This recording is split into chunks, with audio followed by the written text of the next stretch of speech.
할렐루야, 찬양 드리시겠습니다. 내 주여 뜻대로 행하시옵소서. 온 몸과 영혼을 다 주께 드리니 이 세상 고락한 주 인도하시고 날 주관하셔서 뜻대로 하소서. 내 주여 뜻대로 행하시옵소서. 큰 근심 중에도 낙심케 마소서. 주님도 때로는 울기도 하셨네. 날 주관하셔서 뜻대로 하소서. 오늘 하루 아버지의 뜻을 따라, 아버지의 말씀을 따라 행함으로 예비된 복을 받아 누리는, 인간적인 생각, 인간적인 뜻을 내려놓는, 자신을 버리는, 깨뜨리는 하루 되게 이끌어 주옵소서. 예수님의 이름으로 기도드립니다. 아멘. 마태복음 18장 7절로 14절 말씀입니다. 실족하게 하는 일들이 있음으로 말미암아 세상에 화가 있도다. 실족하게 하는 일이 없을 수는 없으나 실족하게 하는 그 사람에게는 화가 있도다. 만일 내 손이나 내 발이 너를 범죄하게 하거든 찍어 내버리라. 장애인이나 다리 저는 자로 영생에 들어가는 것이 두 손과 두 발을 가지고 영원한 불에 던져지는 것보다 나으니라. 만일 내 눈이 너를 범죄하게 하거든 빼어 내버리라. 한 눈으로 영생에 들어가는 것이 두 눈을 가지고 지옥불에 던져지는 것보다 나으니라. 삼가 이 작은 자 중에 하나도 업신 여기지 말라. 너희에게 말하노니 그들의 천사들이 하늘에 계신 내 아버지 얼굴을 항상 배옵느니라. 너희 생각에는 어떠하냐? 만일 어떤 사람이 양 100마리가 있는데 그 중에 하나가 길을 잃었으면 그 99마리를 산에 두고 가서 길 잃은 양을 찾지 않겠느냐? 진실로 너에게 이르노니 만일 찾으면 길을 잃지 아니한 99마리보다 이것을 더 기뻐하리라. 이와 같이 이 작은 자 중에 하나라도 있는 것은 하늘에 계신 너희 아버지의 뜻이 아니니라. 아멘. 다시 한번 7절부터 쭉 살펴보면 7절에 보면 7절부터 다시 한번 보겠습니다. 쭉 읽어가면서 보겠습니다. 7절입니다.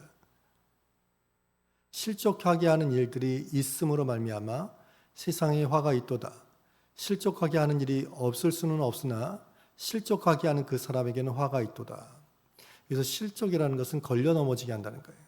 내가 누군가를 걸려 넘어져서 본문의 의미는 천국에 들어가지 못하는 죄를 짓게 하는 거예요.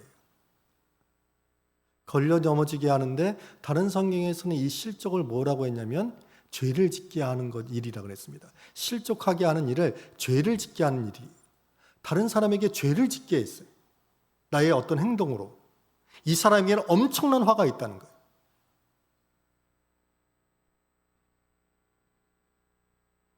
교회에서 가장 대표적으로 다른 사람으로 하여금 실족하게 하는 것, 다른 사람으로 하여금 죄를 짓게 하는 게 뭐냐면 말이에요, 말.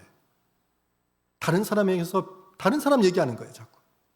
다른 사람은 이상한 얘기하고 뭐 이렇게 잘못 얘기하고 다른 사람 얘기를 막 하다 보면 나타나는 게 뭐냐면 아닌 말을 하게 돼 있어요.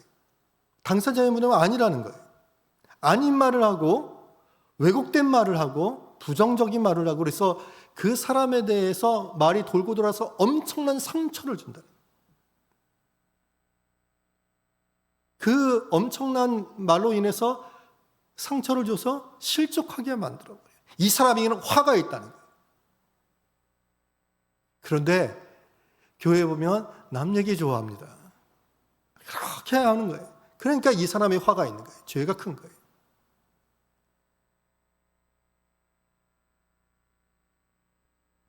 잠언 12장에 어떤 말씀이 있냐면 함부로 말하는 사람의 말은 비수 같다고 돼 있어요. 함부로 말하는 사람의 말은 비수 같아. 날카로운 칼과 같아. 날아가가지고 그 심장을 찔러버려요. 엄청난 고통을 주는 거예요. 그러니까 함부로 말하는 사람의 말은 비수 같은 거예요. 이게 다른 사람을 실족하게 하고 걸려 넘어지게 하고 죄를 짓게 하는 거예요. 이 사람에게는 화가 있다는 거예요. 화가. 여기서 교회에서 이렇게 상담, 특별히 다른 사람 얘기하지 말아라. 절대로 얘기하지 말아라. 대화할 때 듣기만 해라. 듣기만. 근데 이게 안 됩니다, 여러분. 안 됩니다.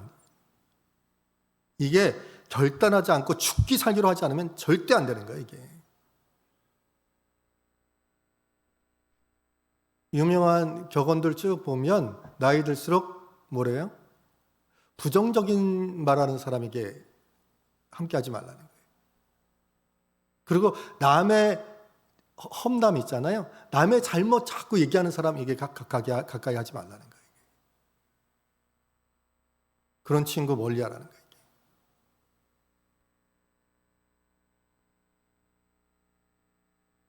그래서 예수님께서 여기서의 실족은 예수 믿지 못하게, 천국 들어가지 못하게 하는 큰 죄지만 다른 죄까지 포함되는 거예요. 화가 있다는 건 엄청난 화가 있다는 거예요. 죄짓게 하는 것, 특히 교회에서는 말이에요. 8절입니다. 만일 내 손이나 내 발이 너를 범죄하게 하거든 찍어 내버리라. 장애인이나 다리 저는 자로 영생에 들어가는 것이 두 손과 두 발을 가지고 영원한 불에 던져지는 것보다 나으니라. 이만큼 중요하다는 거예요. 예수님께서 자해하라는 게 아니에요. 그 죄에 다른 사람을 실족하게 하고 죄를 짓게 하고 엄청난 고통을 주게 하는 그것이 엄청난 죄라는 거예요. 이런 대가를 치를 정도의 죄라는 거예요. 9절입니다. 만일 내 눈이 너를 범죄하게 하거든 빼어 내버리라. 한 눈으로 영생에 들어가는 것이 두 눈을 가지고 지옥불에 던져지는 것보다 나으니라. 좀 과장법이죠. 그러나 이 죄는 내가 느끼는 것보다 엄청나게 큰 파급력이 있다는 거예요. 다른 사람을 실족하게 하고 고통을 준다는 거예요. 나는 쉽게 얘기했는데. 그래서 눈을 빼버리라는 거예요. 그 범죄가. 하도 말로 범죄하면 혀를 잘라버리라는 거예요. 그렇게 자해하라는 게 아니에요. 그만큼 엄청난 죄인이 절대적으로 그렇게 하지 말라는 경고예요. 그렇잖아요. 그 정도로 자신은 모르는, 자신이 한 행동으로 인해서 다른 사람에 엄청난 상처를 주는, 걸려 넘어지게 하는 그런 행동들을 하고 있다는 거예요. 그 죄는 너무나 큰 죄이니 아예 눈을 빼버리라는 거예요.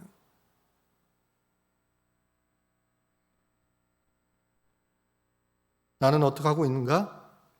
이 정도의 대가를 치러서라도 하지 말아야 할 것이 남을 실족하게 하는 거라는 거예요. 상처를 주는 거예요. 죄를 짓게 하는 거예요. 그런데 본인은 잘 몰라. 본인은 너무나 몰라. 그러니까 쉽게 얘기하는 거예요. 남 얘기. 판단하는 거예요. 내가 직접 보고 내가 직접 듣지 않은 얘기도 서슴없이 하는 거예요. 들은 얘기예요. 여러분, 들은 얘기는 믿으면 안 되는 거예요. 특히 다른 사람의 어떤 부정적인 얘기를 내가 들었다. 내가 본 것도 잘못 본 거예요, 여러분. 그러니까 다른 사람의 얘기는 아예 하는 게 아니에요. 그러니까 다른 사람이 부정적인 얘기는 하는 게 아니에요.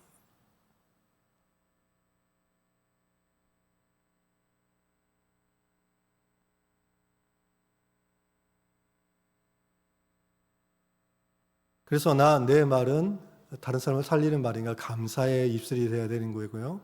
많은 일반적으로 잔소리 같은 것들 아내들이 많이 하잖아요. 남편도 합니다.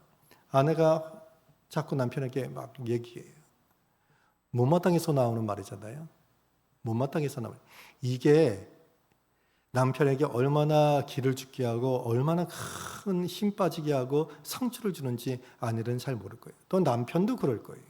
남편도 아내에게 막 이게 잔소리하는 게 있잖아요. 이게 얼마나 크게 깊숙이 상처를 주는지 모를 거예요.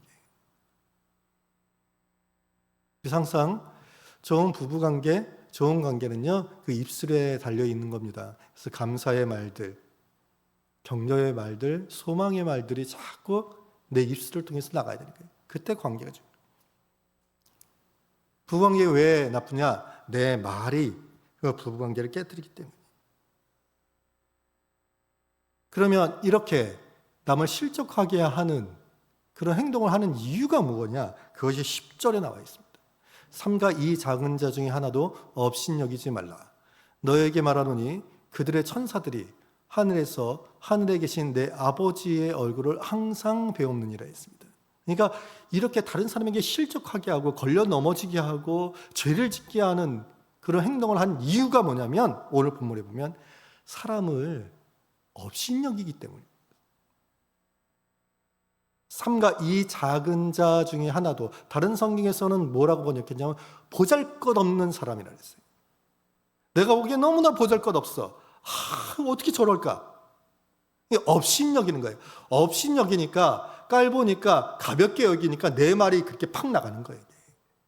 그 사람을 존중하고 귀하게 여기고 나보다 나은 사람이라고 여긴다면 아마 그렇게 쉽게 실족하게 하는 말들을 하지 않을 거예요.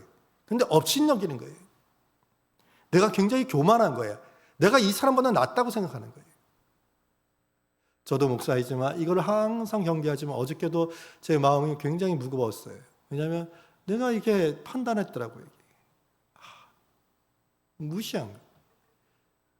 하지 말아야지 하는데 다 이렇게 무시하고 내 마음속에 얼마나 마음이 힘들었는지 모르겠습니다. 어저께 회개했는데 선배 목사님에 대해서 왜 저러시지? 이게 다 너무 강해. 그러니까 툭 이렇게 한마디라도 이렇게 따뜻하게 나가지 못하는 것. 그걸 발견했어요, 제가. 그래서 마음이 제가 너무나 무거워서 왜 이렇게 교만하냐. 그 중심을 보면 그 선배 목사님보다 내가 낫다고 생각하는 거예요. 왜 저러시냐. 엄청난 교만입니다, 여러분. 업신여기는 거예요. 다른 사람을 실족하게 하고 큰 상처를 주는 그런 말들이 나오는 이유는 내가 이 사람보다 낫다고 생각하는 거예요. 그러니까 판단하는 거예요. 못마땅하는 거예요. 왜 저러냐 이거예요. 자꾸 흠모는 거예요. 흠만 보는 거예요. 흠만. 이때 뒤에 보면 예수님께서 잃어버리는 한 양에 대해서 말씀하십니다. 99마리의 양을 두고 한 마리를 찾아서 기뻐한다. 제가 생각할 때 이게 한 마리는 좀 덜 떨어지는 거예요. 왜 다 가는데 왜 다른 데로 가? 그러니까 모든 사람은 그 다른 데로 간 잃어버린 그 한 양을 손가락질할 수 있는 거예요. 다 저쪽은 왜 이쪽으로 가? 그런데 하나님의 마음은 그 한 사람, 한 영혼을 업신여기지 않아요. 왜 그랬어? 정죄하지 않아요. 찾아 나서는 거예요. 이게 하나님의 마음이에요. 99마리 양 두고 찾아 나가는 거예요. 어떤 양도 판단하지 않는 거예요, 예수님은. 그리고 그걸 자꾸 기뻐하는 거예요. 소중하게 생각하는 거예요. 우리는 야, 너 뭐 한 거야? 다 이쪽으로 갔는데. 정죄예요. 오늘 하루 나의 입술은, 나의 삶의 모습은 어떠한가? 사람을 세우는 말을 하고 있는가? 사람을 실족하게 하고 있는가? 그저가 엄중한데 나는 너무나 가볍게 생각하고 있다는 거예요.